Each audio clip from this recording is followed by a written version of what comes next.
Okay, so another blog. Haven't done this in a while. My bad. Uh, what is there to talk about? Okay, so I went on my Tokyo trip, and that was a lot of fun. I went all over Tokyo. I went to Shibuya. I went to Roppongi. I guess I might as well do it chronologically. Um, we took a flight from.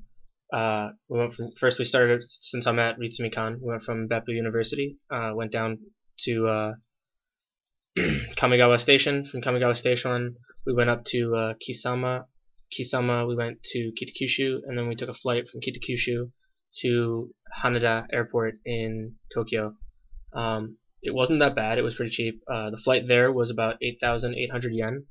Um, and then the flight back was a little bit more expensive, but it was from the same company, Skymark, and it was 10,800 yen, I think. I'm pretty sure, but I know it was at least in that general area. So as far as the flight from pretty much South Japan all the way up to Tokyo was really nice that it was that cheap, and it gave me the opportunity to really see Tokyo with some friends before I got there, and to meet one of my friends, because I was staying with my friend Kazuma, who you guys, if you've watched my entire series, know about. I got to stay with him and his family, which was really nice. His mom was really nice, and Kazuma was a great host, and the whole trip was really good. The only thing I didn't like about the trip would be Roppongi. Roppongi was super overpopulated, and not even just overpopulated because I mean it's a city, but overpopulated with tons and tons and tons of foreigners, and just every single one of them that I met, at least, they were like either super drunk, and I mean, yeah, it's a club area, so of course people are gonna be drunk, but too drunk, too loud, too rude. I don't. It was just. I don't know. It was bad all around. Everyone I met was really rude, and too drunk, and I wasn't drunk enough. Maybe it's just me because I don't like getting drunk in places that I'm unfamiliar with, around people that I'm unfamiliar with. Personal safety thing, but Roppongi was kind of a bust. My friends almost got into a fight in McDonald's because he asked why everyone was so quiet because it was like 4 in the morning, but he was drunk, so he was, being drunk. He's like, "Oh, why is everyone so quiet?" And these two Japanese dudes like got up in his face and like not even just like, "Oh, shut up," and then move on. No, they like grabbed his food, like his soda, my friend's hat, and like threw it and like tried to start a fight. It was just like completely unnecessary, and to be completely honest, completely out of character for the Japanese people. Normally, the Japanese people are really calm and control themselves, and this was just like above and beyond. I've never seen anything that fucking ridiculous, and I'm glad I wasn't there because that kind of disrespect and like grabbing my one friend, like I wouldn't have been okay with it, and I probably would have gotten really angry, and I'd say that I'd fight someone, but I mean, hopefully I wouldn't, but I would have been very angry. There's a few things that make me angry, and that's one of them, is to grab my friends. What else happened? I did a lot of shopping. I got like all kinds of bracelets and stuff. Everyone in Japan kind of has lots of fancy stuff, and I kind of wanted to accessorize, which sounds gay, but it's, I don't know, it's what everyone does here. So I got some accessories, and I got new shoes for actually really cheap over. Hold on a second. Over near Saitama. They were surprisingly cheap, and they look really nice. So I was happy about that because I really needed new shoes. Mine were kind of falling apart. I'd had them for a year, and then I came here, and then they're all kinds of messed up. But I got new shoes, bracelets, a watch, which I'm normally not a watch guy, but and then I also got these earrings that kind of hard to see. I bought these while I was in Japan. I was looking to get pierced while I was in Japan, but that really didn't work out. It's really expensive, and I didn't have the money for it. So although I don't advise it, I bought 10 gauge needle and kind of did it myself. I made sure that everything was sterile. The only thing that I probably could have done better was make sure that these rings were pressure cooked and super cleaned. But I soaked them in rubbing alcohol for a day. So I mean, hopefully that's good enough. And then I boiled them in salt water. So hopefully between those two things, it's okay, and I won't get an infection. But I guess in the days to come, we'll find out. I'm hoping. What else? As far as that, there's really, I mean, I spent a lot of money in Tokyo, a lot of money. So I've been really relaxing and not going out and partying. Because I mean, like, basically here at Ritsumeikan in Beppu, it's like the Reno, Nevada of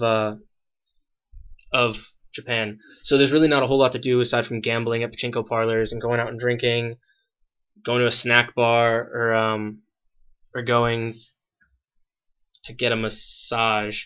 So there's not a whole lot to do here, at least not that I want to do, aside from drinking. So going out and partying with my friends, I haven't been doing a whole lot of that because it is expensive. You got to take the bus. Here's one of my biggest pet peeves, and it's a lot of people's pet peeves with Ritsumeikan in general. We're up on a mountain, which is really nice in case a tsunami happens or anything serious. We're kind of far away from the city. The Asian dust or yellow dust that comes in from China, it doesn't really affect us because we're up so high. So that's really nice. But not being downtown, you can't really get to the supermarket. You can't really get anywhere. Although some vegetable people come here, and then there's a rice guy, and then there's guy who sells noodles who all come here and sell stuff. There's even like a kebab guy who comes, and a yakitori guy who comes. So like there's all kinds of things to do as far as getting food. Like you can stay up on this mountain, but if you're going to be completely honest with yourself, you're going to want to go downtown at some point, especially if you want to go and party and have a nomi hodai or something like that. You're going to want to go down, especially because the clubs and stuff like that. If you want to go down to the clubs, you're going to have to go downtown. And it's you can buy a triple ticket for 1,000 yen, which is roughly exactly 333 yen per trip down. And that's per trip anywhere along the bus line, but all the way down. Basically, when you get to the bottom of the hill, it's around 330 anyway. So you almost always have to buy the tickets. What else? So yeah, you got to spend nearly $4 to get down the hill, and that's one way. And then if you're going out for a night, typical night, say you're gonna go out, maybe go to the nomi hodai, and then go to the club afterwards. Okay, well then you go downtown. That's $4 already. You go to the nomi hodai. That's it says it's 1,000 for the nomi hodai, which is like $11, but you got to buy food as well. So it ends up being about $25. It's $4 down, $25, or 29. And then say you want to go to the club, that's another 1,000 yen. So that's another $12. It starts to rack up. And then the taxi back, which if you're smart enough to know that there are 2,000 yen taxis here, and you have 4 friends to go back with you who want to go back with you, then yeah, it can be cheap enough. But if you don't know it, that's easily another 800 yen. So a good night out racks up to about $40.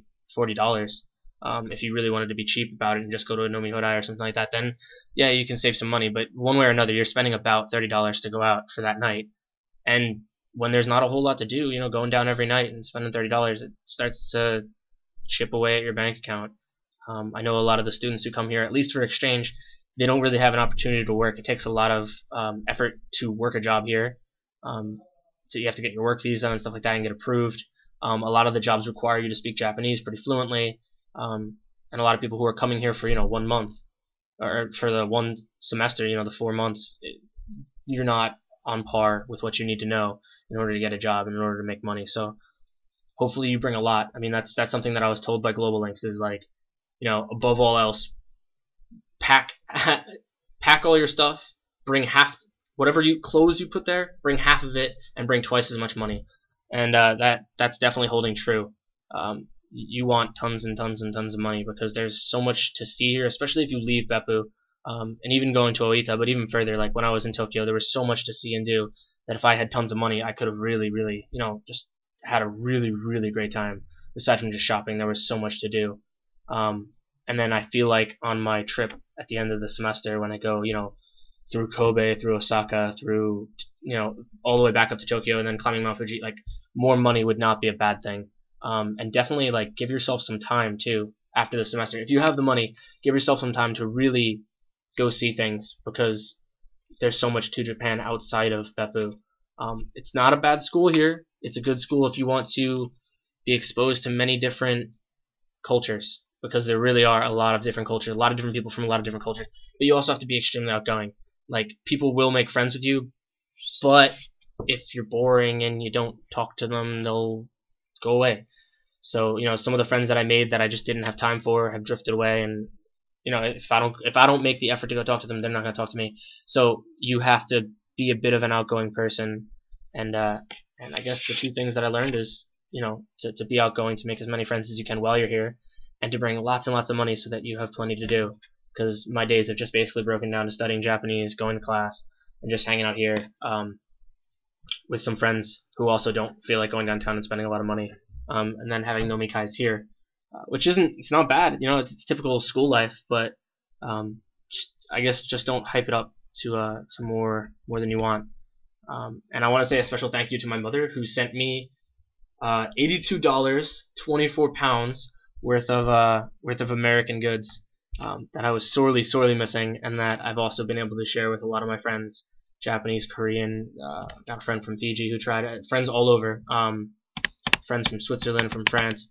So I got to share a lot of American culture, American mostly candy and snack food with, and I also tested the theory that Japanese people do not like mug and mug root beer in general, but yeah, it's pretty true. The general synopsis I got was, what was it? Fucking disgusting. Root beer? Yeah, that was root beer. Really disgusting. Really disgusting. Apparently, it tasted like medicine. And I found maybe 1 out of 6 Japanese guys who tried it liked it. And it seemed like the closer they were to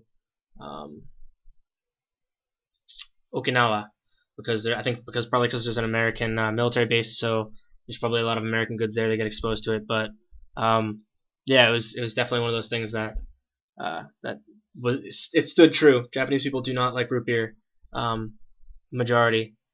Interestingly enough, the ones who did like root beer that tried it also didn't like natto, so maybe there's a connection. I don't know. We'll have to see. But yeah, so I apologize for not updating hardly at all. But there really hasn't been a whole lot going on, and my camera disappeared, so taking pictures and recording on the go, I don't know if that's gonna work. I'll have to try and use my smartphone. Hopefully that'll work. I mean, my camera sucked anyway, so I'm really not. Bring a really good camera, because I brought a shit camera. I was given a camera. It wasn't shit, but it wasn't good enough to take the pictures that I wanted. I'm probably gonna edit that out. Bring a good camera. The camera I brought wasn't high quality enough to really capture what I wanted to capture, and that's through my own fault of being cheap and getting a freebie from a friend, as opposed to buying a nice camera. I'm really jealous of my friends who have really nice, $100, $200, $300 cameras, where they take a picture and it's literally what your eye would see. I take pictures and it's not even close to what my eye's seeing. So yeah, definitely bring a really nice camera. Bring lots and lots of money, so that you can really, just kind of spend, not worry about anything, not have to balance budgets, just live, and make a good friend who knows Japanese, because they can definitely help you get accustomed to the culture and the surroundings, and help you understand things and translate things, and they want to learn English just as much as you want to learn Japanese, so you can really help each other out. I think that's it. I'm going to try and update more, especially now that I have free time, but I think I'm going to spend the majority of my free time studying Japanese, because I fell behind a little bit, and I don't want to fall behind. I mean, half of the reason I'm here is to learn Japanese, so I think that's it. Hopefully people will comment this time. I mean, I had a couple people who said that they wanted more of these, and that they wanted to hear about it and what's going on here, but if you're not commenting, then I think no one's listening. So leave comments, questions, concerns, criticism down below. If it's criticism about editing my videos, that's not going to happen, so you're wasting your breath. Unless someone wants to edit them for me, in which case I'll send it to you and you can do that. That's about it. Info for my blog is also below, so go ahead and click the links. That's about it. Later.